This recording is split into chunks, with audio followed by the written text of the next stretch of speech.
Sud Radio, Osez investir, Thomas Binet.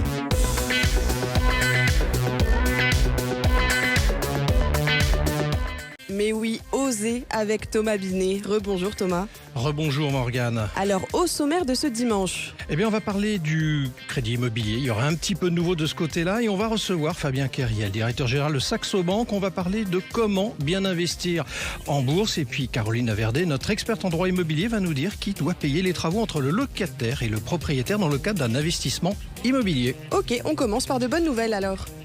Au cœur des quartiers pour mieux vous conseiller, le réseau Century 21 et ses 960 agences immobilières vous présentent Sud Radio, Osez investir, le conseil de la semaine. De bonnes nouvelles Thomas, puisqu'il y a un vent d'optimisme qui se lève du côté du crédit immobilier. Il était peut-être temps dans cet océan de mauvaises nouvelles. Il se projette effectivement et probablement un peu d'optimisme sur le front du financement immobilier. Morgane. Alors, quelle est la situation actuelle ? Allez, nous sommes aujourd'hui en fonction des organismes financiers et des dossiers présentés à des taux autour des 4,20% pour une durée de 25 ans, selon l'Observatoire Crédit Logement CSA. Alors n'oublions pas qu'il y a 3 ans, fin 2021, nous étions autour des 1,12%. Alors cependant, les choses bougent. Les banques sont de retour et ont besoin d'acquérir de nouveaux clients. Et la baisse des taux de la BCE, Banque Centrale Européenne, irait dans ce sens. Du coup, à quoi doit-on s'attendre, Thomas ? Eh bien, certains professionnels du financement prédisent une baisse de taux tout au long de l'année et devraient atterrir début 2025 à 1, voire 1,5 point de baisse sur les taux actuels. Cela devrait ramener les taux autour des 3% à la fin de l'année. On verra ça. Bon, alors, la question reste toujours, faut-il acheter maintenant ou attendre que cette baisse soit constatée ? Alors c'est vrai que c'est un sujet dont on parle depuis quasiment un an. Le marché tâtonne depuis plusieurs mois. Les ventes ont baissé, les prix se maintiennent. Or même si on voit quand même sur certaines métropoles que ça baisse, les acheteurs sont très attentistes. On l'a déjà évoqué souvent dans Osez investir. C'est un peu du chien de faïence. Tout ça ne bouge pas plus que ça. Mais pour autant, on pense qu'en 2024, ça va être une année quand même de régulation. Alors oui, un achat. Pour répondre à votre question, Morgane, si votre projet est abouti et que votre banque vous suit, peut avoir du sens. Du coup, vous renégocierez votre prêt à la fin de l'année. N'oublions quand même pas que pour que la renégociation soit intéressante, il faut que le nouveau taux soit de 0,7 points inférieur à celui que vous aviez. Pour aller plus loin et peut-être pour avoir un oui ou un non à cette demande de dossier, on reçoit votre invité de la semaine. Thomas, nous sommes avec Fabien Keriel, directeur général de Saxo Bank. On rappelle, bonjour, Saxo Bank existe depuis 1992 et permet aux investisseurs d'accéder à de nombreuses places boursières internationales. Alors nous allons essayer avec vous, Fabien Keriel, de démêler un peu tout ça, mais surtout, nous, notre sujet quand même aujourd'hui, c'est la bourse, parce que comment on investit en bourse ?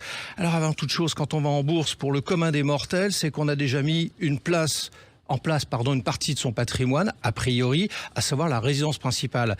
Est-ce que c'est du bon sens que de faire ainsi ? Oui, bien sûr. Il faut penser quand on a de l'épargne de côté qu'il faut s'assurer qu'on a un toit sur sa tête et qu'on a une épargne de précaution. Donc, si vous êtes propriétaire, vous avez bien sûr des engagements tous les mois pour rembourser votre crédit. Si vous êtes locataire, il faut avoir les revenus nécessaires pour payer son loyer. Pensez à mettre de l'épargne de côté sur une épargne sans risque, les livrets réglementés, les livrets bancaires, pour faire face aux coups durs de la vie, aux aléas et de se dire qu'on a un petit matelas. Une fois qu'on a prévu ces deux choses, on peut effectivement investir en bourse, qui est un placement beaucoup plus risqué que les livrets bancaires. Et à ce moment-là, on peut espérer avoir des revenus supérieurs en prenant des risques supplémentaires. Alors on va rentrer un peu dans le détail justement sur ces placements en bourse. Alors avec quoi une première question qui me paraît importante, parce qu'avec quoi va-t-on en bourse ? Est-ce qu'il y a une somme minimale dont on doit disposer pour investir ? Effectivement, si on fait des versements d'une dizaine d'euros tous les mois, il vaut mieux se diriger vers de l'épargne réglementée, ce qu'on disait des livrets bancaires. Pour investir en bourse, il faut partir d'un petit montant minimum, je dirais à partir de 500 000 euros, ce serait le minimum pour pouvoir investir en bourse et pouvoir diversifier son investissement. Parce que ce qui est important, c'est de diversifier ses placements et de ne pas mettre tous ses œufs dans le même panier, comme on le dit de façon familière, et de se retrouver concentré sur quelques actifs qui pourraient perdre de la valeur et se mettre en risque. Ce que vous êtes en train de nous expliquer, c'est qu'avec 500 euros hein. Globalement, on peut commencer à avoir un parcours de boursicoteur, mais ça veut dire qu'on joue avec des sommes qui ne sont pas essentielles, hein, dont on n'aurait pas besoin. C'est ça aussi la sagesse de l'approche. Bien sûr, il faut encore une fois se dire, on met une épargne de précaution de côté pour faire face aux aléas de la vie, et ensuite on investit en bourse avec de l'épargne dont on n'a pas besoin immédiatement. On considère un placement en bourse à un horizon minimum de 3 ans, plus préférablement 5 ans, voire plus. Donc c'est de l'épargne qu'on va bloquer en investissant sur les marchés financiers, dont on ne va pas avoir besoin pour financer des études de ses enfants dans 6 mois ou dans 1 an. La bourse est un placement risqué, donc il faut faire attention. Et ce qui est important, c'est de penser à quel risque on est prêt à prendre, quel horizon de placement on veut prendre. C'est pour ça qu'il faut se renseigner, s'éduquer, se former avant d'investir en bourse. Alors, pédagogie, ça a beaucoup d'importance, on va en reparler dans un instant. Mais avant toute chose, on parle de pédagogie peut-être, mais à qui ça s'adresse la bourse? Est-ce qu'il n'y a pas un profil type, il n'y aurait pas de profil type d'après vous?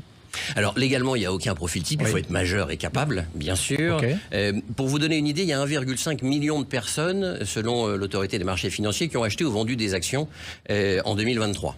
Ça vous donne une idée de la taille du marché. Il faut, comme on l'a dit, avoir des revenus supérieurs à ses dépenses, avoir mis de côté une épargne de précaution pour pouvoir ensuite investir. À qui on s'adresse? Des gens qui cherchent à construire sur le long terme une épargne qui va grandir. Donc on s'adresse à des personnes professionnelles qui ont des revenus, qui ont mis de côté ce dont ils avaient besoin pour faire face aux besoins de tous les jours et qui cherchent à voir loin. Mais est-ce qu'on peut y aller seul en bourse ou est-ce qu'il faut plutôt se faire accompagner de spécialistes parce que c'est quand même peut-être pas très simple comme approche, il y a des choses à savoir, on parlait de pédagogie justement. Est-ce qu'on peut envisager un parcours solitaire? Oui, on peut tout à fait envisager d'y aller seul, mais il faut se renseigner, il faut se former, il faut s'éduquer. En France, on n'a pas tellement la culture du risque, on est plutôt averse au risque de façon générale. On voit que l'épargne réglementée est très forte, l'épargne des Français est assez élevée par rapport à nos voisins européens, mais investir en bourse, ça permet sur le long terme d'avoir un retour sur investissement beaucoup plus important. Donc c'est un placement intéressant pour les Français, mais il faut se renseigner, se former. Alors il y a différentes façons de se renseigner, bien sûr en ligne, qui est aujourd'hui le plus simple. Il y a l'autorité des marchés financiers sur son site qui divulgue de nombreux conseils. La Finance pour tous, qui est gérée par une association à but pédagogique et d'intérêt général, qui explique quels sont les risques et quelles sont les démarches à entreprendre. Et auprès des professionnels, la plupart des professionnels ont tous, bien sûr, des modules de formation, d'explication. Qu'est-ce que les marchés? Quand on dit investir en bourse, c'est quoi? C'est devenir propriétaire d'une entreprise. Donc effectivement, on investit son argent dans une entreprise. On a un certain nombre de droits associés, un droit aux dividendes, un droit de vote en assemblée générale, mais on achète un bien et on va le revendre un jour. Et donc ça peut bien sûr baisser. Et Fabien Keriel, on peut dire aussi qu'il y a des outils de simulation. Je crois que vous en avez d'ailleurs mis en place un qui permet fictivement de jouer au boursicoteur pour bien comprendre avant de partir dans le vrai schéma. Effectivement, on a voulu justement mettre à disposition de nos clients une plateforme de simulation qu'on ouvre facilement en ligne avec juste son nom et son adresse email pour pouvoir simuler qu'est-ce qu'un investissement financier, comment ça se passe, comment est-ce qu'on réagit quand on achète des actions et qu'elles baissent ou qu'elles montent, comment est-ce que concrètement la première fois qu'on effectue une opération, comment ça va se passer. Donc se mettre en condition du réel mais avec un portefeuille fictif, donc où on ne prend pas de risque financier puisque c'est pas son... Et ça contribue à la pédagogie dont on parlait il y a un instant. Qui est extrêmement importante et il faut se méfier notamment, il y a beaucoup de gens qui se décrètent experts et notamment sur les réseaux sociaux qui vont divulguer des conseils. Il faut être très vigilant et s'adresser à des gens effectivement dont on sait qu'ils sont réellement experts et reconnu comme tel. Fabien Keriel, vous avez un tuyau, un petit truc à nous donner en fin d'émission, là, un dimanche matin pour les gens qui nous écoutent. Est-ce qu'il y a un placement à surveiller en 2024 ? Un bon placement ? Alors encore une fois, ce sont des placements risqués. On est entre nous, vous pouvez y aller. Ce qu'on a vu l'année dernière, c'est que le secteur des technologies, avec notamment l'intelligence artificielle qui a été un sujet dominant sur la fin de l'année, on a vu que ça a été un sujet qui a été énormément débattu à Davos entre professionnels de l'économie. Les résultats des boîtes dans la technologie ont très bien marché au 2e, 3e, même 4e trimestre. Donc on pense qu'en 2024, il y a encore de belles opportunités à saisir. Et on l'a vu avec Netflix récemment qui a annoncé ses résultats, ça performe bien. Merci à vous. Merci Fabien Keriel d'être passé chez Osez Investir. Je rappelle que vous êtes le directeur général de Saxo Bank. Maintenant, place à l'expert. Intergestion REM, spécialiste de l'épargne en SCPI depuis plus de 30 ans, présente Sud Radio, Osez Investir, le coin de l'expert. et Thomas. Ce matin, nous sommes avec Caroline Laverdé, avocate au barreau de Paris, docteur en droit privé et c'est notre consultante expert en droit immobilier. Bonjour Caroline. Bonjour. Thomas, avec Caroline, vous allez nous parler de travaux et de qui doit les payer. Absolument Morgane, parce que tous les dimanches matins, on parle investissement sous toutes ses formes et la notion de coût ne doit pas nous échapper pour autant. Alors investir dans la pierre, c'est bien, louer son bien, c'est un peu mieux d'ailleurs pour avoir de retour sur investissement. Mais attention, les travaux que ce bien peut nécessiter vont coûter de l'argent. Alors voyons ensemble qui doit payer les travaux entre le locataire et le copropriétaire ou le propriétaire. Commençons par le propriétaire. Quels travaux sont à sa charge, Caroline ? Eh bien Thomas, le principe est simple, il paraît même assez évident. Le propriétaire doit toujours fournir un logement décent et le locataire doit l'entretenir. Donc en tant que propriétaire, vous devez réaliser tous les travaux qui rendent le logement décent et en bon état d'usage. Il faut faire en sorte que les équipements fonctionnent, ne présentent aucun risque pour la santé et la sécurité du locataire. Par exemple, le chauffage doit être en bon état de marche, les portes et fenêtres doivent fonctionner correctement. Et si ce n'est pas le cas, vous devez alors réaliser tous ces gros travaux. Alors du coup, pour le locataire, quels sont les coûts à sa charge en revanche ? Alors l'obligation du locataire, elle est de maintenir en bon état le logement. Il doit donc faire de petites réparations, dont la liste détaillée est fixée par un décret. À lui de réparer les poignées de porte, de faire de petits raccords de peinture sur les murs, de remplacer les joints dans la salle de bain, entre autres. Est-ce qu'un locataire a le droit de transformer, Caroline, son logement comme il l'entend ? Alors, le locataire, il peut aménager le logement comme il le souhaite. Mais, en revanche, il est impossible de le transformer sans l'autorisation écrite du propriétaire.